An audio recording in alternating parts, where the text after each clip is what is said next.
जल्दी जल्दी घर के सारे काम निपटा बेटे को स्कूल छोड़ते हुए ऑफिस जाने का सोच घर से निकल ही रही थी कि फिर पिताजी की आवाज आ गई। बहू, जरा मेरा चश्मा तो साफ कर दो। और बहू झल्लाती हुई कपड़ा ला चश्मा साफ करने लगी। इसी चक्कर में बेटा स्कूल में और खुद आज फिर ऑफिस देर से पहुंची। गाहे बगाहे पिताजी की यूं घर से निकलते हुए पीछे से आवाज देने की आदत बहू को अच्छी नहीं लगती थी, पर जानती थी कि पलंग से ना उठ पाने के बावजूद पिताजी पूरे दिन में उसे यही एक दो काम ही तो कहते थे।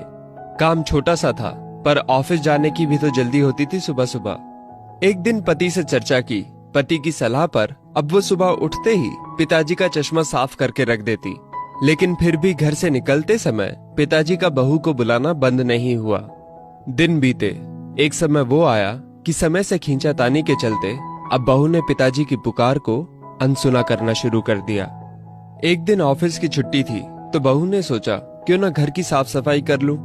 अचानक पलंग से नीचे गिरी पिताजी की डायरी हाथ लग गई। उसे पलंग पर उठाकर रखते हुए उत्सुकता हुई कि देखूं तो सही पिताजी सारा दिन क्या लिखते रहते हैं। यही सोचकर यूं ही खोल दिया एक पन्ना। उस पन्ने पर लिखा था, मेरी प्यारी बहू, आज की इस भागदौड़ भरी जिंदगी में घर से निकलते समय बच्चे अक्सर बड़ों का आशीर्वाद लेना भूल जाते हैं। बस इसीलिए जब तुम चश्मा साफ कर मुझे देने के लिए झुकती हो तो मैं मन ही मन अपना हाथ तुम्हारे सिर पर रख देता। वैसे मेरा आशीष सदा तुम्हारे साथ है बेटा। आंखें नम हो गईं। बस अगले दिन से ही बहू ससुर का रिश्ता मानो पिता पुत्री में बदल गया। अब 5 मिनट पहले तैयार होकर बेटे को स्कूल छोड़ने के लिए पिताजी की आवाज से पहले ही बहू चश्मे को साफ कर देती। पीने के पानी का जग उनके पलंग के सिरहाने रखती। जाते समय लाड़ प्यार से 2-4 वाक्यों में सारे दिन की हिदायतें देती। कभी उनके फल या दवाई ना खाने का उलाहना, और अंत में, अच्छा बाबूजी, ऑफिस को देरी हो रही है, चलो बेटा बाबूजी को बाय बोलो, कहकर घर से निकलती। बूढ़ी हड्डियों में ना जाने कैसे ताकत सी आने लगी।